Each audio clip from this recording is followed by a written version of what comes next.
It's because I want to bring in now our Brussels correspondent, Dave Keating, just on comments that we've heard from NATO's head, Mark Rutte, today. They've sparked concern across Europe. He was speaking in Berlin, warning that Russia could be ready to use military force against NATO within 5 years. And he's also urged allies to rapidly increase defense spending and production. He's warned, we are the next target. Let's take a listen. We are Russia's next target. And we are already in harm's way. We must all accept that we must act to defend our way of life now. Because this year, Russia has become even more brazen, reckless and ruthless towards NATO and towards Ukraine. Russia has brought war back to Europe. And we must be prepared for the scale of war our grandparents and great-grandparents endured. Dave Keating, these are quite strong statements, and they were earlier framed as saying that basically war could be on the horizon for Europe beyond Ukraine. Yeah, it's a very strong statement to say that Europeans need to prepare for the scale of war that their grandparents and great-grandparents endured. In other words, we are imminently in a situation like World War II. Now, this 5-year figure that he said is something we hear a lot here in Brussels from officials. This is kind of the consensus time frame that people think that we have until Russia invades the European Union. Some have even put this figure at even shorter, at 3 years.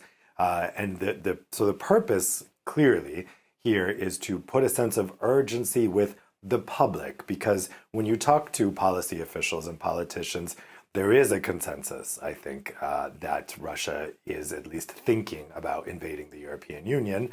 But when you talk to citizens out there, there is really absolutely no understanding of this, particularly when I'm outside of the Brussels bubble.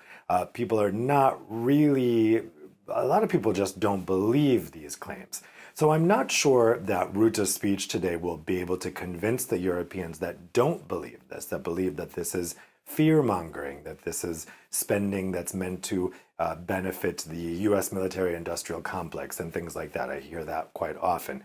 But this is extremely stark terms, and I think clearly the motivation here is to put the people of Europe in a mindset that prepares them for a wartime footing. That's at least in terms of the military, Dave.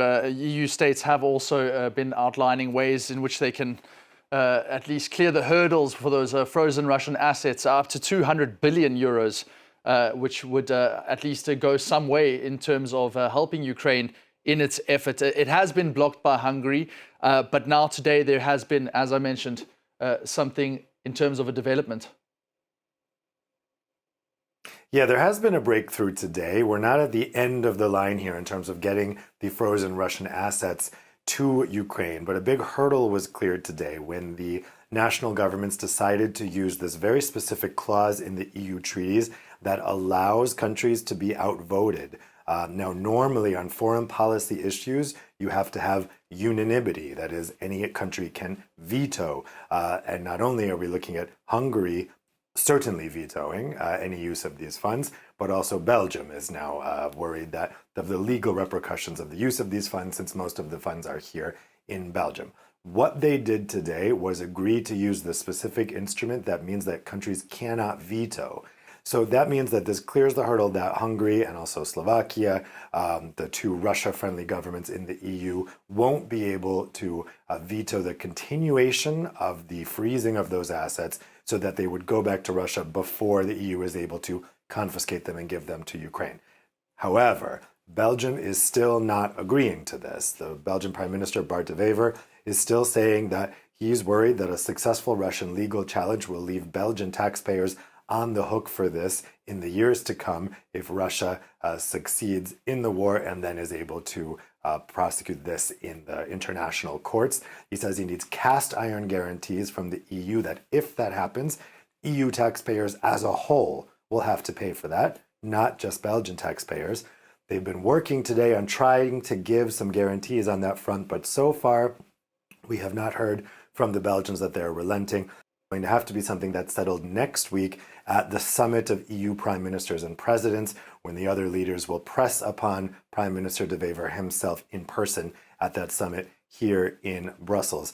But what today's move means is that he could, in theory, be outvoted. I cannot imagine they're going to do that, given that the majority of the funds is here in Belgium. But after today, it's a possibility.